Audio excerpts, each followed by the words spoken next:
ओम शांति। जीवन बहुत ही महत्वपूर्ण होता है। हम सभी जानते हैं ये जीवन अनमोल है और सभी को अपना जीवन प्यारा होता है। तो इस अनमोल जीवन को हम और ज़्यादा अनमोल कैसे बनाएं, और ज़्यादा हम कीमती कैसे बनाएं, उसके लिए हमें कुछ प्रयास करना होगा, कुछ अच्छे कर्म करने होंगे, कुछ महान कर्म करने होंगे, ताकि अंत समय में जब हम इस संसार से विदा हों तो हमारी चर्चा लोगों के मुख पर एक अच्छे इंसान के रूप में हो। लोग कहें कि फलाने ने बहुत अच्छा जीवन में काम किया है। और उसके लिए हमें क्या करना होगा? अपने जीवन को सही इस्तेमाल करना होगा। हम कभी कभी जीवन में छोटी छोटी बातों में गलती करके अपने जीवन को और ही जटिल बना देते हैं। जैसे आप सभी भी देखते हैं, हवन होता है। मैंने भी अपने जीवन में बहुत सारे हवन देखे हैं, लेकिन उस हवन से सीखने को क्या मिलता है? वो हवन जो करते हैं या कराते हैं, उसका लाभ क्या होता है जीवन में? उससे शिक्षा क्या मिलती है? मैंने जो अपने जीवन में शिक्षा ली वो है कि जब भी मैं हवन में जाती हूँ और देखती हूँ तो वहाँ क्या होता है, सामग्री रखी हुई होती है। जो घर का स्वामी होता है, मुखिया होता है, उसके सामने घी रखा होता है। पंडित जी मंत्र उच्चारण कर रहे होते हैं। सभी उस सामग्री को अग्नि में स्वाहा करते हैं और सामग्री को थोड़ा थोड़ा डालते हैं। थोड़ा क्यों डालते हैं? ताकि सामग्री कहीं लास्ट में खत्म ना हो जाए।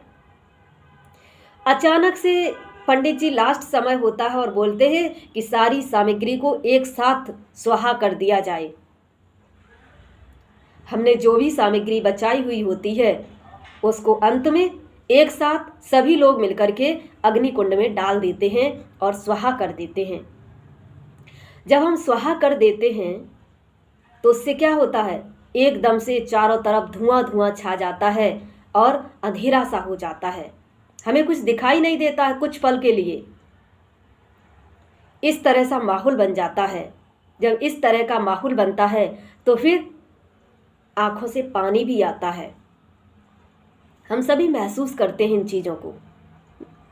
तो ऐसा ही हम सभी के जीवन में होता है।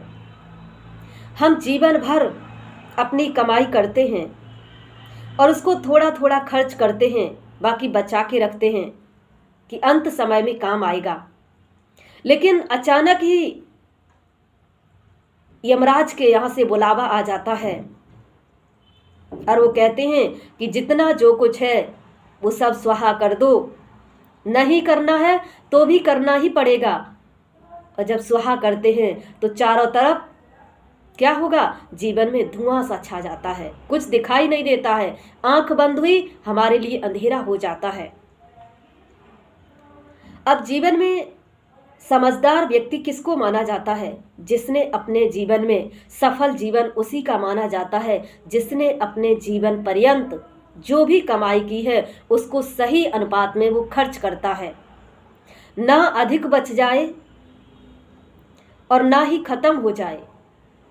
इस तरह से जो खर्च करता है अपने जीवन में वही लास्ट में सफल होता है और उसी व्यक्ति का जीवन सफल माना जाता है। तो हमें अपने जीवन को सफल और श्रेष्ठ जीवन बनाना है तो उसके लिए सही अनुपात में खर्च करना होगा।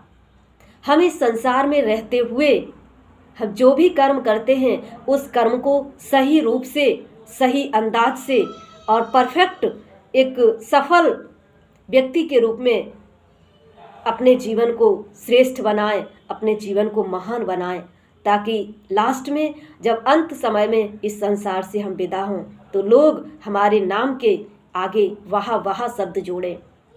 और ये तभी हो सकता है जब हम अपने जीवन में सही अनुपात में, सही ढंग से इस जीवन को, इस श्वासों को सफल करेंगे।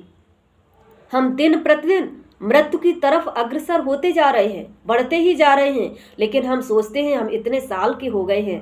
वो साल के नहीं हो गए, बल्कि आपके जीवन से उतने साल घट गए। सब जानते भी हैं, लेकिन फिर भी मानते क्यों नहीं हैं? क्योंकि हमारी आत्मा के अंदर वो शक्ति, वो पावर, वो खत्म हो गई है। इसलिए हम जानते हैं लेकिन मान नहीं पाते हैं।